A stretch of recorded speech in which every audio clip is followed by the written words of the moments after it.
දරුවේ කියන්නේ පවුලකට ලැබෙන ලස්සනම ආශිර්වාදයක්. ඒත් ඒ ලස්සන හීනය ඇත්තක් කරගන්න කලින් අපි එකතු වෙලා ගන්න ඕන ලොකු වගකීමක් තියෙනවා. ඔයාලත් ළඟදිම බබෙක් හදන්න හිතාගෙන ඉන්නවනම් ඊට කලින් අනිවාර්යයෙන්ම දැනගත යුතු වැදගත් කරුණු පහක් ගැන තමයි අද මම කතා කරන්නේ.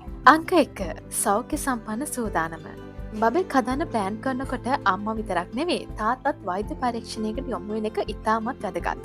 අම්ම වෙන්න ඉන්න කෙනා මාස 3කට විතර කලින් ඉඳන් ෆෝලික් ඇසිඩ් ප්‍රති ගන්න පටන් ගන්න ඕනේ. ඒකෙන් දරුවාගේ මොලේ සහ සුෂුම්නාව වර්ධනයට ලොකු රුකුලක් ලැබෙනවා. දෙන්නගෙම රුධිර පරීක්ෂණය, රුබෙල්ලා ප්‍රතිශක්තිය හෝ වෙනත් බෝ නොවන රෝග තියෙනවද කියලා බලන එකත් ඉතාමත් අත්‍යවශ්‍යයි.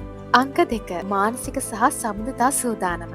දරුවෙක් ආවට පස්සේ ඔයාලගේ දෛනික ජීවිතය සම්පූර්ණයෙන්ම වෙනස් වෙනවා. නිදි මරන්න, මහන්සි වෙන්න දෙන්නටම සිද්ධ වෙනවා. ඒ නිසා දෙදෙනා අතර තියෙන අවබෝධය සහ එකිනෙකාට උදව් කිරීමේ සූදානම ඉතාමත් වැදගත්. අපි දෙන්නා මේ වගකීම් බෙදාගන්න ලෑස්තිද කියලා දෙන්නත් එක්ක කතා කරන්න ඕනේ.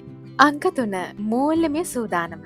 දරුවෙක් ලැබෙන් ඉන්න කාලේ ඉඳන්ම යම් වියදම් එකතු වෙනවා. වෛද්‍ය පරීක්ෂණය, ස්කෑන් පරීක්ෂණ, රෝහල් වියදම්, බබා ලැබුණට පස්සේ අවශ්‍ය වෙන ඇඳුම්, ඩයපර් මේ හැම දෙයකටම කලින් පොඩි බජට් එකක් හෝ බබාලා වෙනුවෙන්ම ඉදිරි කිරීමක් පටන් ගන්න එක පීඩනය අඩු කරන්න ලොකු උදව්වක් වෙනවා. අංක 4. කාලය වෙන් කිරීම. අම්මා රැකියාවක් කරනවා නම් මාතෘ නිවාඩු ගැන කලින්ම දැනුවත් වෙන්න. බබා ලැබුණට පස්සේ අම්මා ආපසු රැකියාවට යනවා නම් බබාව බලා ගන්න කවුද? තාත්තගේ දෙමව්පියන්ද නැත්නම් ඩේ කෙයා එක්ක දානවද කියන එක කලින්ම ප්ලෑන් කරන්න. අංක 5.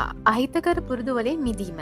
දුම්පානය, මත්පැන් පානය වගේ දේවල් වලින් දෙදෙනාම අයින් වෙන්න ඕනේ. අනවශ්‍ය ලෙස කැෆීන් ශරීරගත වීම අඩු කරන්න. සෞඛ්‍ය සම්පන්න ආහාර වේලක් ලබා ගැනීමෙන් මානසික ආතතිය අඩු කරගන්න එක දරුවාගේ නිරෝගී භාවයට කෙලින්ම බලපානවා. දරුවෙක් කියන්නේ ජීවිතයකට එකතු වෙන අලුත් ආලෝකයක්. හොඳ සූදානම්කින් ඒ ගමන පටන් ගත්තොත් ඔයාලට පුළුවන් ආතතියෙන් තොරව ලස්සනට ඒ අත්දැකීම විඳගන්න. මේ වීඩියෝ එක ඔයාලට වැදගත් වුණා නම් ලයික් කරලා යාළුවෝ අතර ෂෙයා කරන්න. තවත් මේ වගේ වැදගත් වීඩියෝ බලන්න අපේ channel එක subscribe කරන්න අමතක කරන්න එපා. ගිහින් එන්නම් මම අවිෂ්කාලුත් වර්ත.